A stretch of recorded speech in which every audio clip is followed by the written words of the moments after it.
Assalamualaikum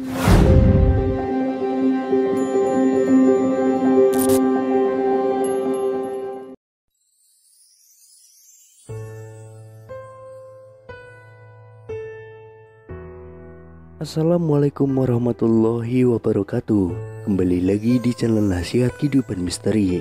Pada video kali ini saya akan membahas tentang 2023 ini penguasa tanah Jawa datang nagih janji.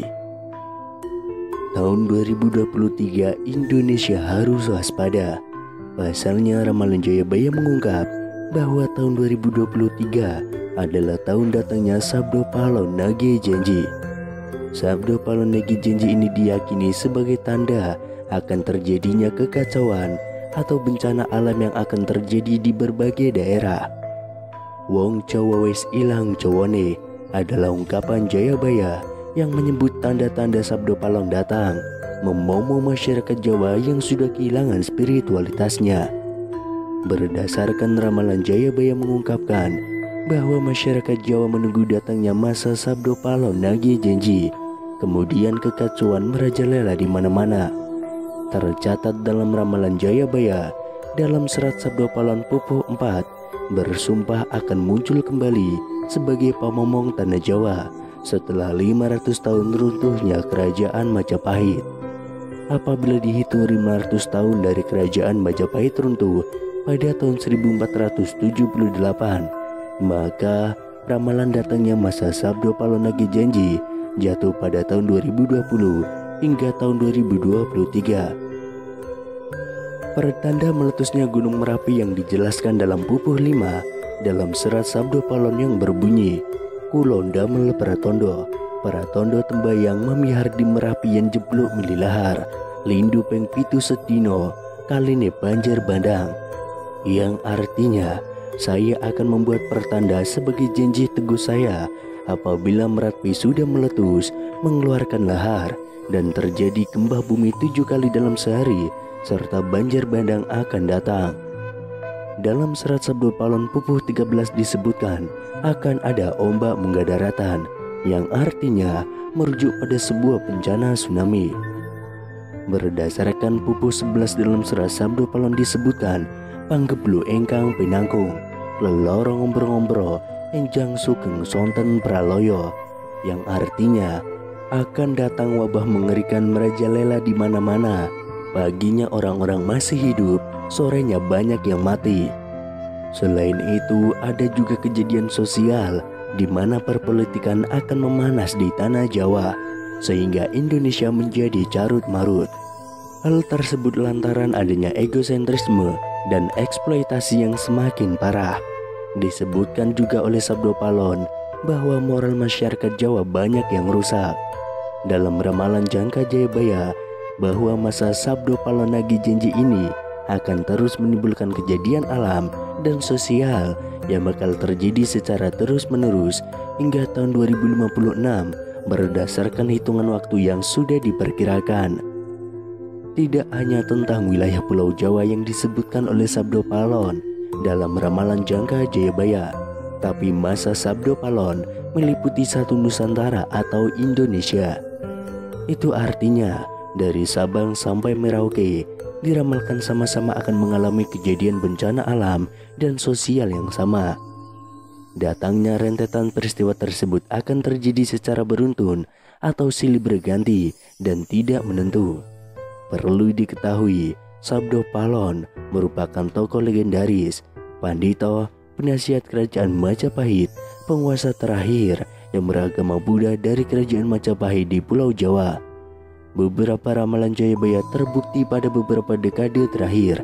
Namun sebagai masyarakat, kita tetap berdoa dan berikhtiar agar Indonesia selalu aman dan damai tanpa ada bencana di tahun 2023. Sabdo Palon nagih janji ini berawal saat Pulau Jawa dikenal angker pada zaman dahulu, hingga Syekh Subakir yang diutus menebarkan agama Islam harus menghadapi tantangan hingga membuat perjanjian Sabdo Palon dengan roh halus penguasa wilayah yakni Ki Semar Badranaya.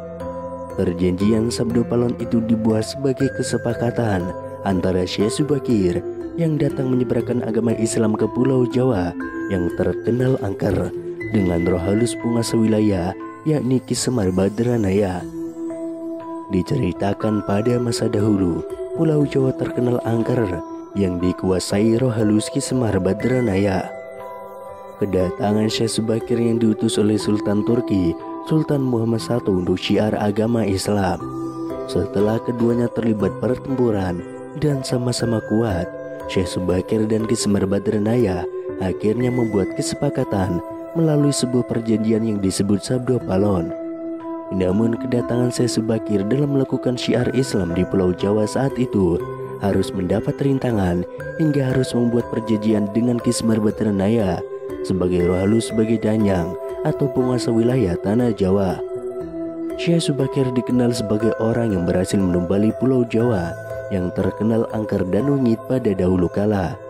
Saat itu Sultan Turki, Sultan Muhammad I mendapatkan petunjuk untuk melakukan penyebaran Islam di Pulau Jawa, sebuah tempat di tanah Jawa yang dalam pengaruh magis begitu kuat.